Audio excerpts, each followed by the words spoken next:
Bonjour, je suis heureuse de vous retrouver sur TV Land, votre web télévision locale. Voici le sommaire du journal de ce vendredi 6 juin. Journée des jardins au parc botanique de Dax, fête du sport à Souston, art et courage à Dax, comédie musicale Pierrot, Cœur de Lune à Cabreton et pour finir, cabaret au Moulin de Baguette. Ce week-end, à l'occasion des journées des jardins, le jardin botanique de Dax était ouvert à tous. Entre visites guidées et parcours sensoriels, pénétrons dans ce lieu magique. Les journées du jardin ont débuté en 2003. Au même titre que la nuit des musées, elles permettent de visiter les plus beaux jardins de France gratuitement. La courbe de fréquentation ne fait qu'augmenter puisqu'il y avait une fréquentation à peu près de 300 personnes dans le week-end et là nous en sommes à peu près à 800 personnes. Aujourd'hui le thème c'était l'enfant dans le jardin. Le jardin est ouvert gratuitement 2 week-ends par an. Pour les journées du jardin justement, au mois de juin, et pour les journées du patrimoine au mois de septembre. Le parc du Sara est relativement grand parce qu'il fait quand même 3,5 hectares. 3,5 hectares en centre-ville, c'est assez rare. Alors il est formé en plusieurs parties. Une partie paysagère, une partie jardin à la française. Il y a aussi des bâtiments classés, monuments historiques. Et on a aussi un grand potager. Cette année, pour le printemps des Landes, on a décidé de faire un thème et de créer le jardin des 5 sens. Donc on a créé ça fait à peu près 50 mètres. On a fait tout ça avec des matériaux collectés dans le parc. On a tout construit nous-mêmes. Au vu du succès de ce parcours, les responsables du parc ont décidé de le laisser tout au long de l'année. On fait marcher les gens pour le toucher sur des matériaux différents, du granulat de liège, des graviers spécifiques. Pour l'essence, pour le toucher, pour la main, on leur fait mettre la main dans des tubes et toucher des fibres différentes, certaines textures. Et ensuite, on les fait travailler sur les plantes. Pour l'odorat, on leur fait sentir différentes plantes. Ils doivent retrouver, répondre à des questions. Pour le goût, pareil, des plantes. Et ensuite, on a créé un dégradé de couleurs avec différentes fleurs. On a essayé de reproduire la roue chromatique des couleurs avec ces fleurs-là pour la vue. Malgré le mauvais temps, les gens sont venus nombreux. Les petits et les grands se sont amusés dans le parc et sur le parcours. Tout le monde en est ressorti heureux. Si vous voulez visiter le parc du Sara, ce sera uniquement sur visite guidée les mardis, jeudis et samedis à 15h30. Dimanche, vous avez été nombreux à participer sous le soleil à la fête du sport qui s'est déroulée sur la plaine de l'Île Verte à Souston. Une journée sportive pour tous que nous vous proposons de regarder. Pour cette 3e édition de la fête du sport, au programme du sport, du rire et du soleil sur la zone de l'Île Verte. Le sport, bien évidemment, est au cœur de cette journée qui regroupe à la fois des familles, des copains, des sportifs, mais aussi des sportifs du dimanche, puisqu'il y a d'ailleurs pas mal d'équipes qui se sont appelées ainsi. Voilà, c'est une journée conviviale où on peut partager un bon moment autour du sport avec ses enfants. Donc c'est vraiment une journée qui s'ouvre à tout le monde. C'est ouvert à partir de 6 ans, jusqu'à pas d'âge. On peut le faire entre amis, entre copains. Je suis venue avec Léna, Cassandra et Sylvie. Entre amis, mais il fallait un adulte pour surveiller. Oui, c'est les copains d'école et c'est la mère de Alan. On était dans la même équipe. C'est une journée fête du sport qui dure de 10h à 17h, 17h30. Rien n'est figé en termes de temps non plus. Même, ils ont un roadbook et l'idée c'est qu'ils fassent 13 ateliers dans un temps qui se cale entre 10h et 17h. Alors, il y a plusieurs activités. Il y a des activités aquatiques telles que le paddle. Il y a aussi des activités autour des jeux d'adresse, la pétanque, les jeux de quilles. Ensuite, il y a des parcours, il y a des activités un peu plus physiques, des parcours de pompiers, une frappe à dingue, des trails sportifs, de la course d'orientation, des rallyes photos. Voilà, une multitude d'activités physiques et sportives où on va dire que tout est mis en place pour que chacun puisse s'épanouir dans son activité. On a fait toutes les épreuves du matin, du circuit 7 et là c'est notre 2e épreuve de l'après-midi. On a gagné à la course des pompiers le matin. Moi, mon préféré, c'était la course des pompiers. Tu avais des obstacles et il fallait faire une course et arriver les premiers.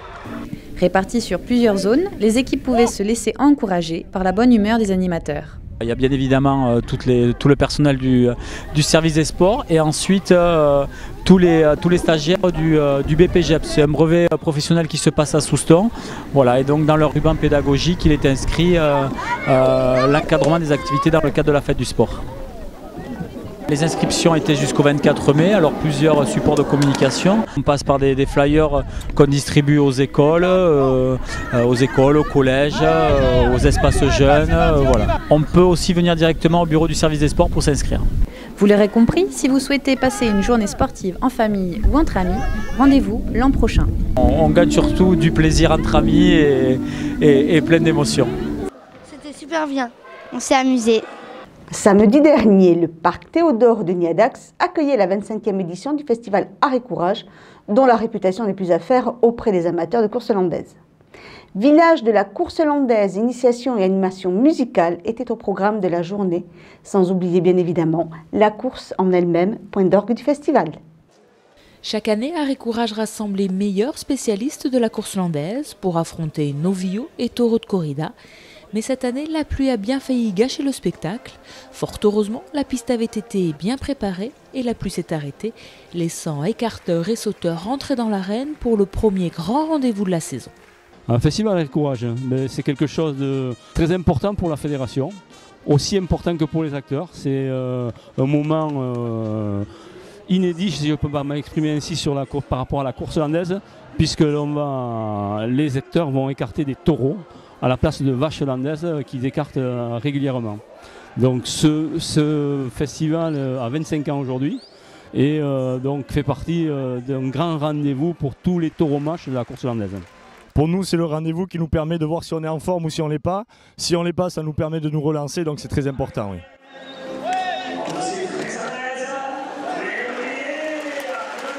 Malgré le temps, quelques 5000 personnes étaient présentes dans les arènes de Dax, qui accueillaient pour la seconde année consécutive le festival. Art et Courage était au départ dans les arènes de Pomarès. Et nous avons déplacé ce festival dans les grandes arènes de notre département, tout simplement parce qu'on ne pouvait pas accueillir tous les spectateurs qui voulaient venir. Donc nous avons fait 3 ans à Mont-de-Marsan, nous sommes à la 2e année de Dax. Bon, nous reviendrons à Mont-de-Marsan. Bon, le timing n'est pas établi encore, mais bon, ce spectacle reviendra sur Mont-de-Marsan comme il reviendra après sur Dax.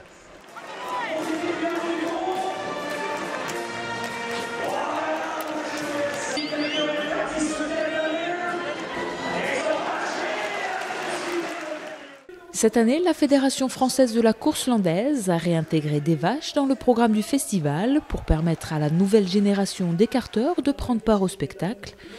Art et Courage, les écarteurs et les sauteurs n'en ont pas manqué pour affronter le bétail, pas toujours prompts à jouer le jeu.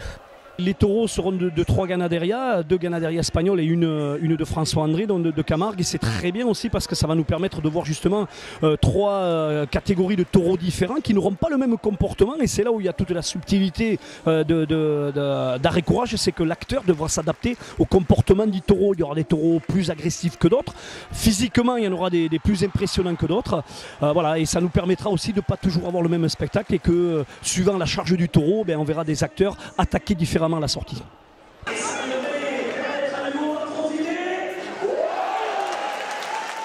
C'est un moment très important puisqu'on affrontait des taureaux. C'est très difficile. Après, c'est vrai qu'on a un peu l'habitude maintenant. C'est vrai que ma génération, on a affronté pas mal de taureaux jusqu'à présent. Mais c'est vrai que c'est toujours un défi. Donc jusqu'au dernier moment, juste avant que le taureau sorte, c'est très dur, quoi.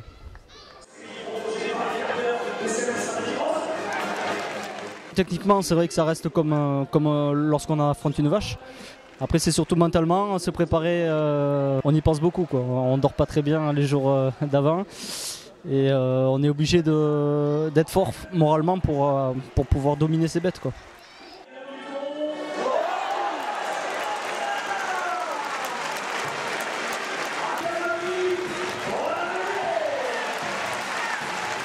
C'est vraiment une très très belle soirée. Maintenant, il nous reste le plus facile, arroser ça et surtout pas faire d'excès. Pierrot Cœur de Lune est la nouvelle comédie musicale de l'association Cine-Enfonce. Un spectacle de fin d'année joué par des enfants sur la scène du Fart de Cabreton. Regardez. Pierrot Cœur de Lune, c'est expliquer un peu une image qu'ont les enfants de Pierrot sur un croissant de lune, et j'ai décidé d'inventer un préquel, une histoire à Pierrot, pour faire comprendre aux enfants à quoi correspondaient des symboles. Je travaille beaucoup sur les symboles. Et donc j'ai imaginé qu'il y avait un satellite de la Terre dans lequel on était loin des sentiments, dans lequel on vivait avec des masques. Pierrot était un apprenti rêveur de la communauté des 36 lunes. Il avait quitté la Terre pour se réfugier derrière le masque des rêves. Un jour, entraînés par une jeune rêveuse, ils enlevèrent leur masque et se retrouvèrent punis. Oh, tout est si clair tout à coup, que c'est beau tous ces petits points qui brillent là-haut. Ils allaient devoir retourner sur Terre.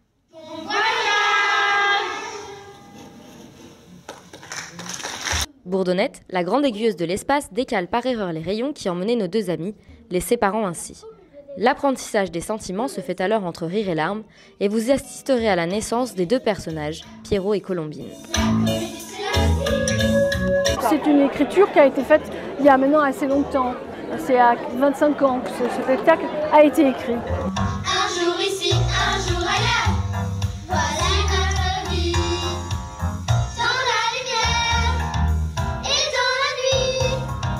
Un jour ici, un jour ailleurs, ainsi va la vie. Ce spectacle a été conçu de façon simple pour que les enfants puissent apprendre les chorégraphies et jouer plus facilement. Le public était nombreux et principalement composé des familles des jeunes comédiens.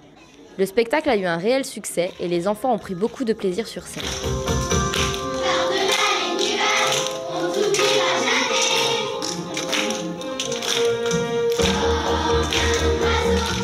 La comédie musicale, elle passe par autre chose que par par l'intellect, elle passe par le rythme, elle passe par quelque chose de très physique pour les enfants. Donc en tant que public, le public enfant, il va assez facilement rentrer dans une comédie musicale où il y a beaucoup de choses différentes.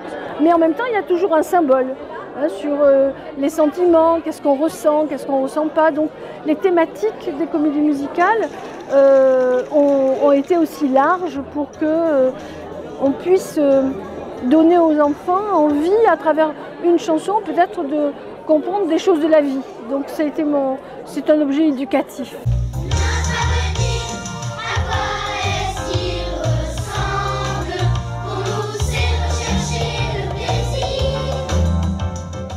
Après plusieurs mois d'inactivité, le moulin de Bagat à Saint-Lon-les-Mines revit avec une nouvelle troupe, un concept différent et une nouvelle programmation.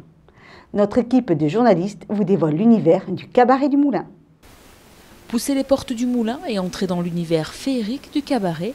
Après Tarbes, où Florent Martinez et les artistes ont fait leurs preuves, c'est au moulin de Bagat que la nouvelle troupe a posé plumes et paillettes pour offrir au public 4 soirées très différentes, entre cabaret, piano-bar, guinguette et revue. On est parti sur 4 ambiances avec 4 produits totalement distincts. Le jeudi soir, c'est plus piano-bar, avec une entrée libre, carte tapas, vin, une ambiance décontractée. Le vendredi, on est sur un produit avec du cabaret, un petit peu comme chez Michou à Paris, un mélange chez Michou, un mélange de plumes, des artistes transformistes, avec des ressemblances, de l'humour. Et toujours dans un esprit de détente, convivialité, tapas, vin. Une obligation de consommer, mon but à moi c'était de partager avec un plus grand nombre ma passion qui est le cabaret. Et donc avec un tarif à 20 €, on se permet de pouvoir s'offrir le cabaret, même si on n'a pas trop de moyens, de se dire allez on se fait une petite soirée cabaret, on va rêver un petit peu pour 20 €, ce qui reste un tarif très abordable, quoi. Le samedi, la grosse soirée, oui, la soirée traditionnelle des cabarets, forcément avec une revue un peu avec de la contorsion, des acrobaties, de la plume, de l'humour. Voilà, c'est un petit peu ce cocktail-là qui fait la réussite des samedis, en dîner-spectacle forcément, comme dans les plus grands cabarets parisiens. Et le dimanche, on est sur restaurant et guinguette.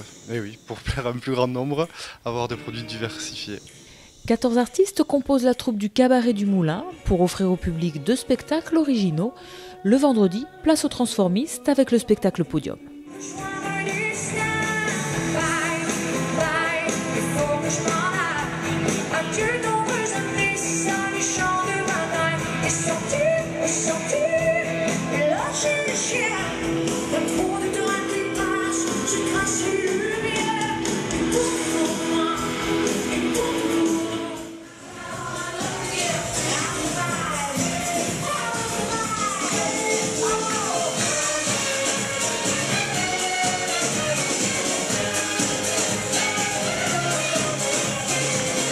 Ça fait 4 ans que je travaille maintenant avec Julien en spectacle et donc on a déjà nous deux tout un éventail de personnages qu'on a voulu proposer justement au public. Donc de ces 2 éventails de personnages, on a monté tout le spectacle avec les numéros les plus forts qu'on avait.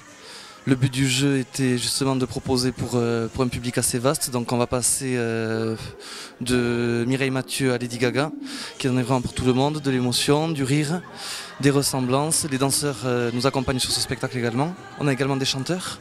Des danseurs et des chanteurs que l'on retrouve pendant le dîner et pour la grande revue du samedi soir. Ça a été pas mal de recherches déjà autour de tout ce qui se fait actuellement au niveau des revues cabaret un petit peu partout en France, un peu à l'étranger. L'idée c'était de réussir à avoir une ambiance conviviale, très festive, mais sur un écrin vraiment prestigieux, avec vraiment de très beaux costumes. L'idée c'était vraiment faire rêver les gens, parce que les gens aujourd'hui ont besoin de ça, de s'amuser, de rêver.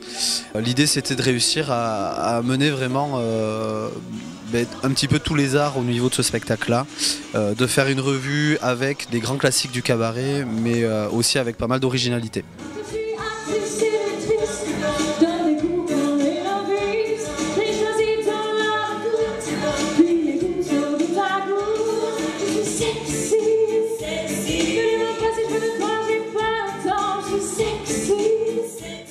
Charme, humour, sensualité, musiques et costumes originaux composent cette revue portée par des artistes chaleureux, le tout dans une ambiance festive et conviviale. Le but c'est de faire passer un bon moment à tout le monde. On prend du plaisir en donnant du plaisir aux gens et je pense que c'est le plus important. Des strass, des paillettes et du rêve.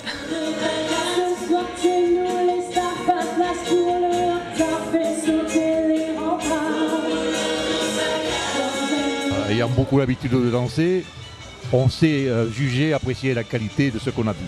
Et là, je dis un grand bravo parce qu'un cabaret de cette qualité dans la région, vraiment ça manquait et le voilà, il est là. Très bonne impression, très beau spectacle. On était très contents donc, de tous les programmes et vraiment pour moi ça a été très bon. C'est vraiment un bon spectacle à venir voir absolument, absolument. Pour découvrir la magie du cabaret au cœur des Landes, rendez-vous au Moulin de Bagat. Voilà, cette édition est maintenant terminée. Je vous donne donc rendez-vous mardi 10 juin pour un prochain journal de TV Land de votre web télévision locale. Je vous souhaite en attendant de passer un excellent week-end.